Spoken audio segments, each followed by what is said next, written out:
जिस दिन तुम्हारे कमरे में 100+ किताब हो गई, समझ लेना तुम खतरे में हो। जिस दिन तुम्हारे पास 10 से ज्यादा दोस्त हो गए, समझ लेना तुम खतरे में हो। The day you started interacting with the society, ये मरे हुए लोग, सांस नहीं आ रही भैया, बुखार हो गया था 3 दिन से भैया, सांस नहीं आ रही। हाँ, नहीं आएगी।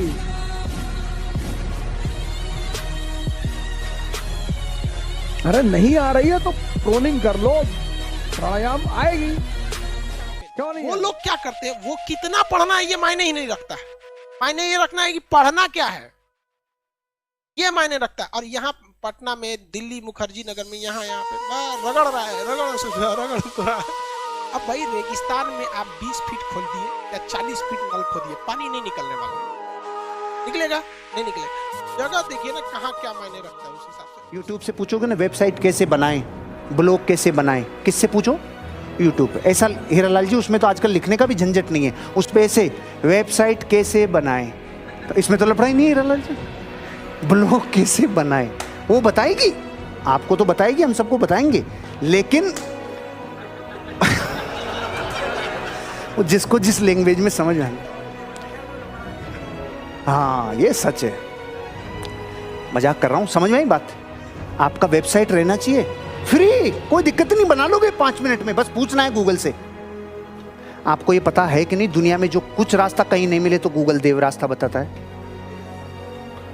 अपने बाथरूम में जो सिस्टम होती है ना, सिस्टम, टॉयलेट की सिस्टम, वो एक दिन मेरी खराब हो गई। मैंने देखा यार प्लम्बर को बुलाऊंगा, पहले एक बार पूछ तो लो गूगल से, क्योंकि मुझे उसमें सिस्टम ही नहीं पता अंग्रेजी में। साला ये खुलती किधर से, खुलने का ही नहीं दिख रहा। अपने जीवन का निर्माण नहीं किया और आपके पास कोई प्लानिंग नहीं है, कोई योजना नहीं है ना, तो फिर आप किसी दूसरे की योजना का हिस्सेदार बनोगे। आप लोग औरों से जुदा क्यों हो? क्योंकि आप एंटरप्रेन्योर हो, आप धंधे वाले हो। आपको दुनिया में ना कोई प्रेशराइज कर सकता कि तू ये कर, और ना आपको दुनिया में कोई मोटिवेट कर सकता कि तू ये कर। जिस दिन ज्वाला भीतर से उठेगी तभी जलेगी, तभी काम होगा, क्योंकि ये एंटरप्रेन्योरशिप है, ये नौकरी नहीं है। आप नौकरी पे नहीं है, आप जिंदगी की ग्रोथ ज्यादा करोगे ज्यादा मिलेगा, कम करोगे कम मिलेगा, नहीं करोगे नहीं।